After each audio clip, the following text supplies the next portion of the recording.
Hey guys, and welcome to a video covering some RuneScape related news about the Battle of the Monolith, the new quest coming up, and the familiar interface rework. Whenever you're ready, grab your cup of tea, sit back, relax, and enjoy.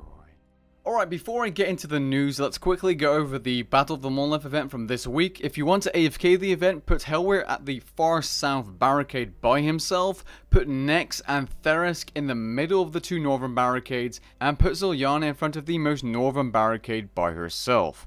This will allow you to AFK the entire thing, which will take a little bit. If you're wondering about the shard reward, you can get it next week after some epilogue thing or whatever. I didn't know that was the case myself until someone told me, so thank you Sirius and Eddie for telling me.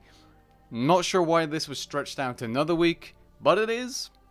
Anyways, you need this entire event as a requirement for the new and upcoming quest, being the City of Senntisten quest. Yes, it's finally coming. For those wondering, this quest will require level 75 Slayer, 74 Archaeology, and level 74 Magic. Apart from the Battle of the Monolith event or mini quest, you will also require Azzanadra's quest to be complete. According to the RuneScape official Twitter, this quest will give us new ancient magic spells. It doesn't say how many.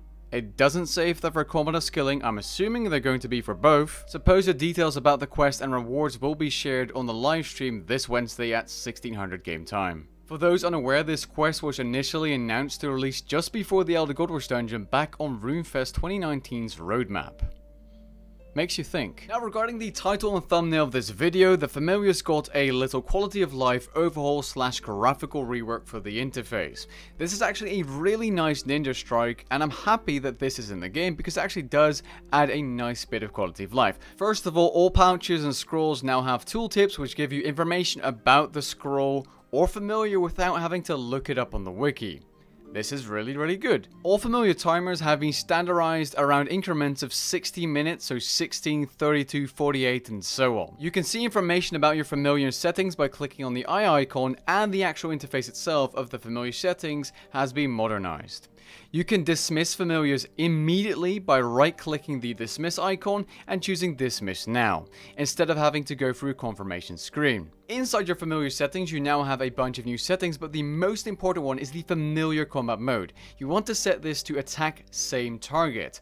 This is a very responsive way of allowing your familiar to switch targets with you without using a keybind to manually do it, unless you really want to for some kind of boss or some kind of PvM method. This is perhaps the best thing about this update. Now, apart from that, you can also separately keybind Take BOB and your familiar special attack icon.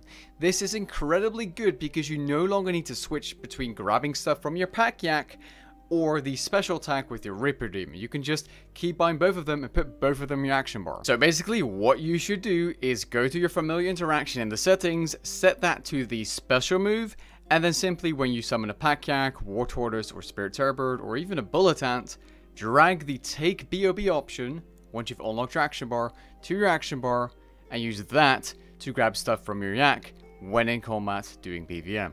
Previously, healing familiars like Bunyips would only attack in self-defense, but now you can order them to attack as well by using the keybind, or button. Now, while there is a familiar combat mode with the attack same target setting, which I just covered, they still don't automatically attack. They're still self-defense familiars, you can just order them to attack now.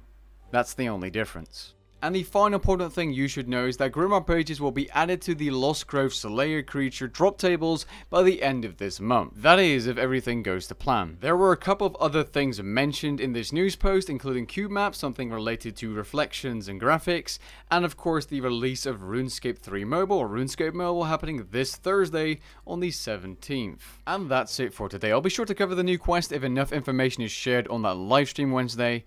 And if you're wondering, I do have a couple of videos scheduled to release, which will come in the coming days. Don't forget to help out all of the newbies on mobile release day, just like what happened during the Steam release, and thanks to everyone who wished me luck for my exams. It's been going great. Catch you guys in the next one. Peace.